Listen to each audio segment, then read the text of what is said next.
Welcome back to the deep dive. Today we're opening up the hood of the car. We've spent the last few sessions on Think and Grow Rich talking about the destination. That's the desire, and the roadmap, which is the planning. But Yeah. today we are actually looking at the engine. And not just the engine, really. We're looking at the thing that connects the driver to the engine. Right. We are tackling chapter 12, which is the subconscious mind. And I have to be honest with you, when I first read the title of this chapter, I groaned a little bit. Oh, really? Yeah, it just sounds heavy, maybe a little pseudoscientific. But Napoleon Hill calls this the keystone of his entire philosophy. He says if you pull this out, the whole arch just collapses. He does. And honestly, he's not wrong.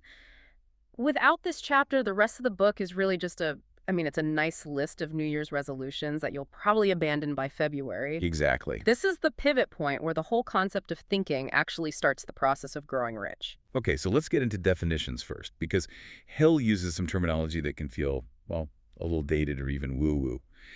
He defines the subconscious mind as the connecting link, the bridge. Correct. Specifically, he calls it the connecting link between the finite mind of man, so that's your conscious, logical, thinking brain, and infinite intelligence. See, and that's right where he usually loses people. Infinite intelligence. It sounds like we're about to start chanting or something. Is he talking about God? Is it physics? The universe? It's ambiguous by design, I think. But for the sake of this deep dive, you really shouldn't get hung up on the theology of it. Think of it as a mechanism, a network. Hill posits that you, as an individual, cannot just text the universe directly. Right. You can't just use your conscious, logical brain to download a $1 million idea straight from the ether. You simply don't have the bandwidth. So the conscious mind is like a dial-up modem. In a way, yes. And the subconscious is the fiber optic cable. It's the intermediary. It's the only medium through which you can access those bigger forces, whether you want to call them hunches, intuition, or divine inspiration. Hill calls it a chemical laboratory. A lab. I definitely like that better than mystical bridge. It's a great metaphor. He says this is where thoughts, which are these intangible forms of energy, undergo a transmutation. They get chemically changed into their physical equivalent. Transmutation, which is basically just a fancy word for making it real. Exactly. But here's the ticker, and this is the core concept we really need to nail down today for you. This laboratory is open 24/7. It never shuts down. And this is the part that actually freaked me out a little bit when I was reading. Hill calls it the silent partner. He says it works day and night. It does. It has absolutely no off switch. So while I'm sleeping, while I'm binge watching TV, while I'm stuck in traffic, this thing is just humming along in the background. Always. And it's not just humming, it's actively recording. Hill describes it as a filing cabinet that classifies and records all sense impressions and thought impulses. All of them. Every single one. Okay, hold on. Let's modernize this for a second, because in 1937, all sense impressions meant what? A conversation with a neighbor over the fence. A newspaper headline. Today, we are absolutely blasted with information. I mean, I scroll through social media for 20 minutes and I see a war, a puppy, a political scandal, an influencer selling diet tea, and a horrible car crash. And your subconscious is dutifully filing all of it. That is terrifying. Just the sheer volume of junk data we are feeding this machine every single day. It is terrifying if you aren't managing it. Think of it like a massive server farm. It doesn't judge the incoming data. It doesn't say, oh, this tweet about the economy crashing is probably just clickbait. I'll ignore it. Right. It just takes it as fact. No, it files it straight under impending doom. It creates a permanent record. And because the subconscious is the link to reality, if you fill that file cabinet with doom, anxiety, and inadequacy, that is the exact reality the machine starts to construct for you. So it's essentially garbage in, garbage out, but on a metaphysical level. Precisely. And this leads us to the most critical distinction in the chapter, the difference between voluntary and involuntary input. Right, the garden analogy. Yes. Hill implies the mind is a fertile garden. You can voluntarily plant seeds. Those are your plans, your desires, your affirmations. But, and here's where most people completely fail, if you do not voluntarily plant seeds, the garden doesn't just stay neatly empty. Weeds grow. Weeds grow automatically. You don't have to plan for weeds. You don't have to water them. They just show up. That feels incredibly unfair, doesn't it? Why is the default setting of the human brain weeds? Why can't the default be, I don't know, wildflowers of success? Evolution, mostly. Your brain is designed to keep you safe, not rich. Weeds in this context are usually thoughts of fear, caution, scarcity, and doubt. Those are ancient survival mechanisms. Don't take a risk, you might die. Exactly. Don't spend that money, you might starve. If you are passive, if you just coast through life letting things happen to you, your subconscious defaults to safety. And in the modern world, safety looks a lot like mediocrity and fear. So doing nothing is actually an active choice to fail. That's the big aha moment of the chapter. Neglect is not neutral. Neglect is actively destructive. If you aren't standing guard at the door of your mind, you're letting in squatters, and those squatters are going to trash the place. Okay, so we have a server farm that never sleeps, and if we don't program it, it programs itself with fear. So the solution seems pretty simple, right? Just tell it good things. I am rich, I am happy. But Hill says that doesn't work. Correct. And I'm really glad you brought that up because that is the classic trap of positive thinking. You can stand in front of a mirror and say, I am a millionaire 10,000 times. But if you don't believe it, if you don't feel it, the subconscious completely ignores you. But why? If it records everything, why doesn't it record the words, I am a millionaire? It records the words, sure, but it doesn't act on them. Hill is very specific here. The subconscious mind responds to emotion. It responds to feeling. He says that thoughts, which are mixed with feeling, become magnetic. Logic versus emotion. This is where I always struggle. We're taught that to be successful, we need to be rational. Logical, we need the cold, hard facts. But Hill is saying the engine runs on the exact opposite. Think of it like this. The conscious mind is the CEO of a company. It sets the strategy. It's logical. We need to increase revenue by 20%. But the subconscious is the workforce. The workforce doesn't care about the pie chart. They care about morale. They care about energy. If the CEO sends out a dry, boring memo, nobody reads it. If the CEO gives an impassioned speech that makes them feel something, they get to work. So my logical thought, I want a new job, is just a boring memo. Exactly. It has absolutely no juice. But a thought like, I am terrified I'm going to get fired, is loaded with high-octane emotion.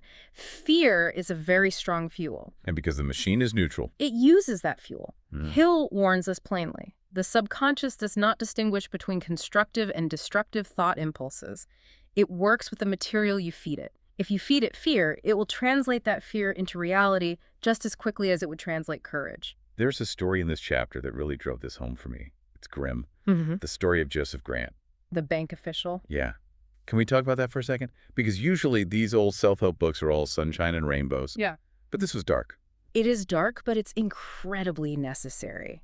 Grant was a bank official who borrowed bank money without consent, so essentially embezzlement, and he lost it all gambling. The bank examiner shows up to audit the books. Grant knows he's completely done for. And instead of running or confessing or trying to fix it in some way, He goes to a hotel room, and for 3 days, he does nothing but wail and moan. He repeats over and over, my God, this will kill me. I cannot stand the disgrace. you will kill me. He wasn't just saying the words, he was pouring every ounce of his terror, his shame, and his profound despair into that thought. He was visualizing his own destruction, And he died. just like that. Just like that. The doctors literally called it mental suicide. There was no poison, there was no weapon. His subconscious mind accepted the command, this will kill me, fueled by intense emotion, and it just shut down his body. That is heavy. But it proves the point perfectly. The machine works. It just doesn't care if it's working for you or working against you. Precisely. It's a tool. A hammer can build a house or it can crush your thumb. The hammer doesn't care. You have to aim it. Okay, so let's talk about aiming it.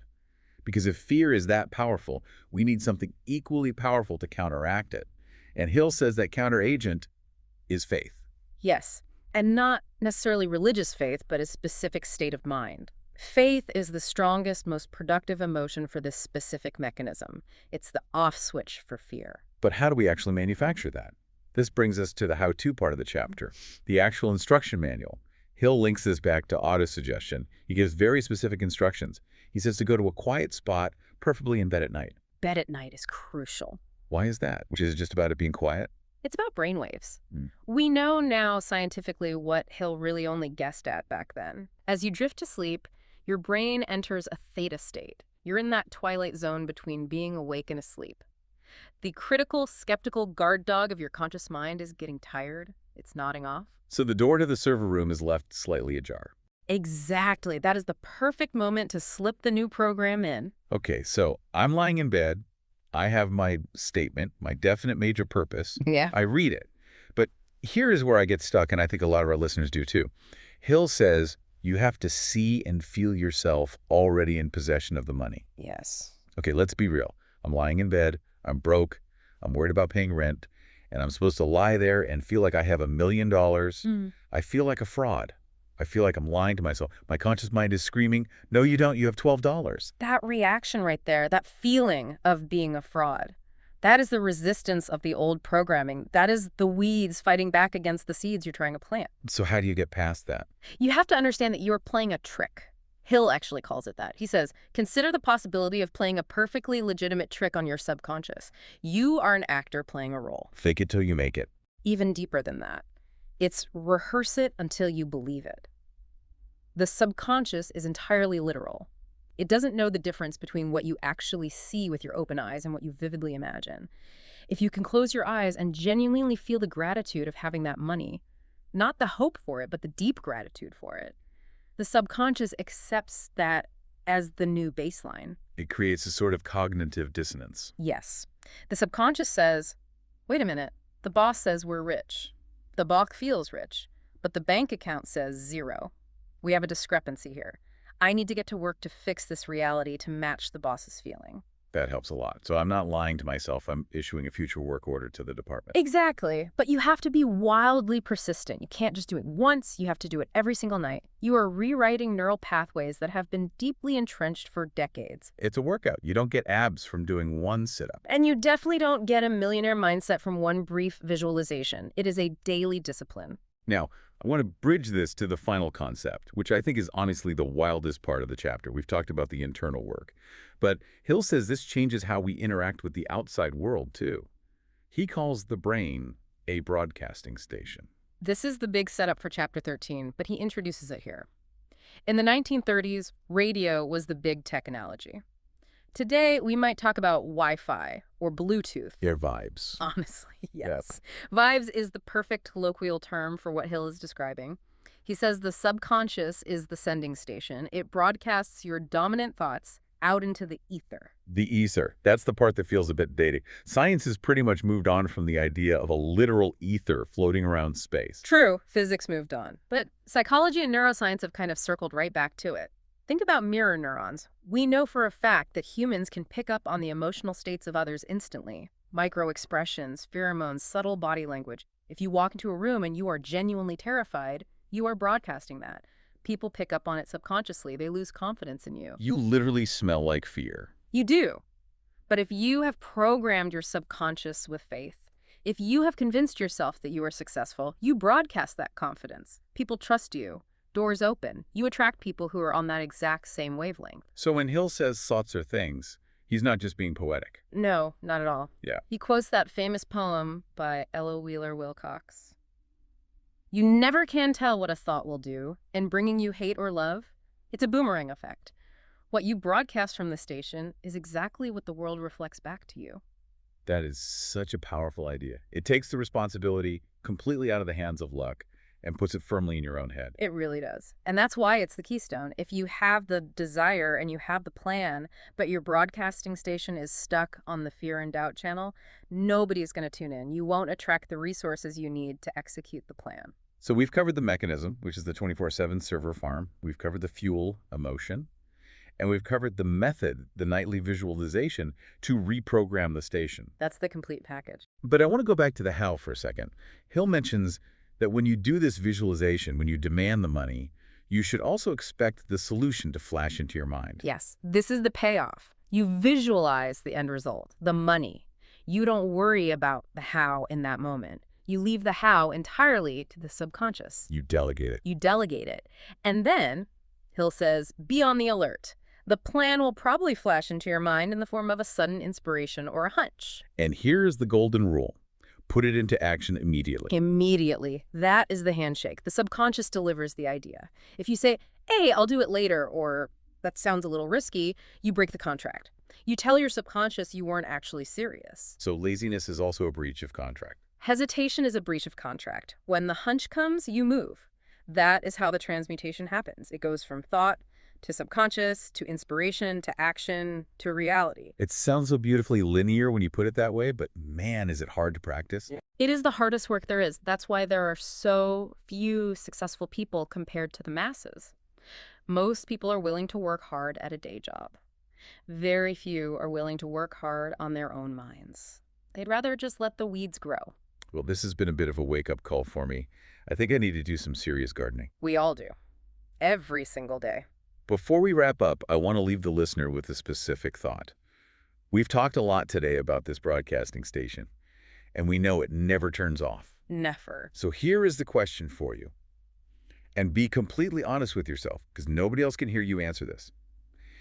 If your subconscious is the sending station for your reality, and it brings back exactly what you send out, what specific signal have you been broadcasting for the last 24 hours? Have you been broadcasting, I'm tired, I'm stressed, I can't afford this? Or have you been broadcasting, I am capable, I am grateful, I'm ready, because that signal is bouncing off the satellites right now and it's coming back to you. The only question is, are you going to be happy when it arrives? That's the question that changes everything. Thanks for joining us for this deep dive. We'll see you in the next chapter.